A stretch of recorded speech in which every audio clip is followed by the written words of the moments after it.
आज की कहानी का नाम है जंगल में ठंड का कहर। बहुत समय पहले की बात है। एक घने जंगल में कड़ाके की ठंड पड़ रही थी।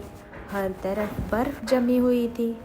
पेड़ों की शाखाएं बर्फ से झुकी हुई थी और ठंडी हवा में जानवरों को जीना मुश्किल हो गया था। सभी जानवर ठंड से परेशान थे।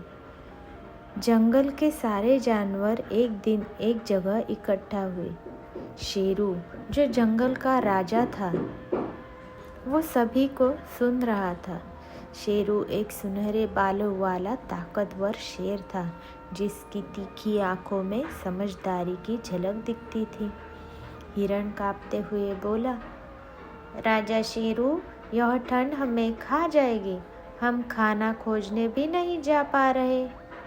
बंदर ने अपनी ठिठुरती आवाज में कहा, हमारे बच्चे भूख से बिलख रहे हैं।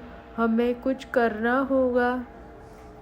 शेरू ने अपनी गहरी आवाज में कहा, चिंता मत करो, हम सब मिलकर ठंड का सामना करेंगे।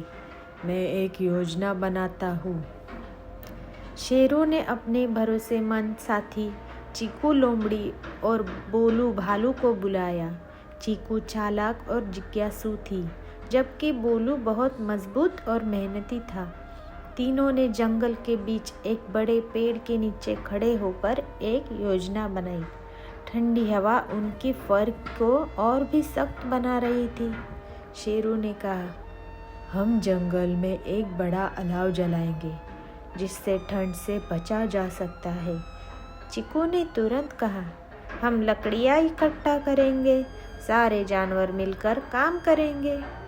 बोलू जोश में बोला, मैं सबसे मजबूत हूँ, लकड़ियाँ उठाने का काम मुझ पर छोड़ दो।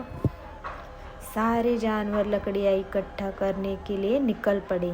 गीलू फुर्तीली गिलहरी पेड़ों की शाखाओं पर चढ़कर सूखी टहनियाँ गिरा रही थी। बोलू भारी भारी लकड़ियाँ उठाकर ले जा रहा था।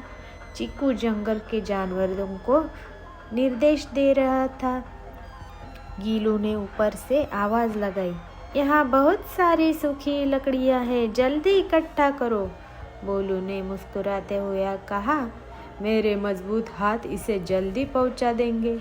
चीकू ने सबकी हिम्मत बढ़ाते हुए कहा, जल्दी करो दोस्तों, ठंड बढ़ रही है, हमें एकजुट होकर काम करना होगा। कुछ ही देर में जंगल के बीच एक बड़ा लकड़ियों का ढेर जमा हो गया। अब अलाव जलाने की बारी थी। तोता अपनी चोंच में जलती हुई लकड़ी लेकर आया। शेरू ने गर्व से कहा, अब समय है ठंड को हराने का, आग जलाओ। तोते ने जलती लकड़ियों के ढेर में डाल दी। कुछ ही देर में आग भड़क उठी और चारों ओर गर्मी फैलने लगी।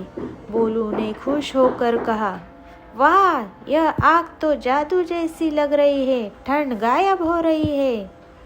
जंगल के सारे जानवर अलाव के चारों ओर इकट्ठा हो गए। आग की गर्मी ने उनके शरीर को सुकून दिया। चीकू और गीलू जानवरों को खाना बांटने लगी।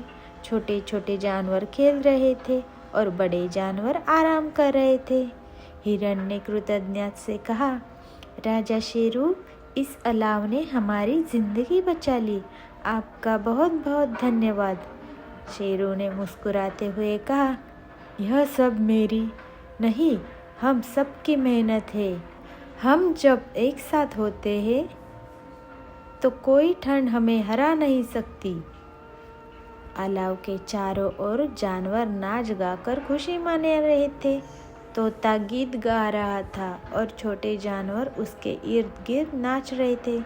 शेरों ने अपनी गरजती आवाज़ में कहा, यह हमारी मेहनत और हिम्मत का परिणाम है, हमें कभी भी हार नहीं माननी चाहिए। बोलू ने हंसते हुए कहा, आज से ठंड का डर खत्म हो गया। आज से ठंड का डर खत्म हो गया। गीलू ने चहकते हुए कहा, जंगल के जानवरों की यह जीत हमेशा याद रखी जाएगी। इस कहानी से हमें यह सीख मिलती है कि एकता और मेहनत से बड़ी मुश्किलों को भी हराया जा सकता है। ठंडी की कड़ी चुनौती के बावजूद जंगल के जानवरों ने मिलकर ठंड पर जीत पाई और अपनी जिंदगी को बचा लिया।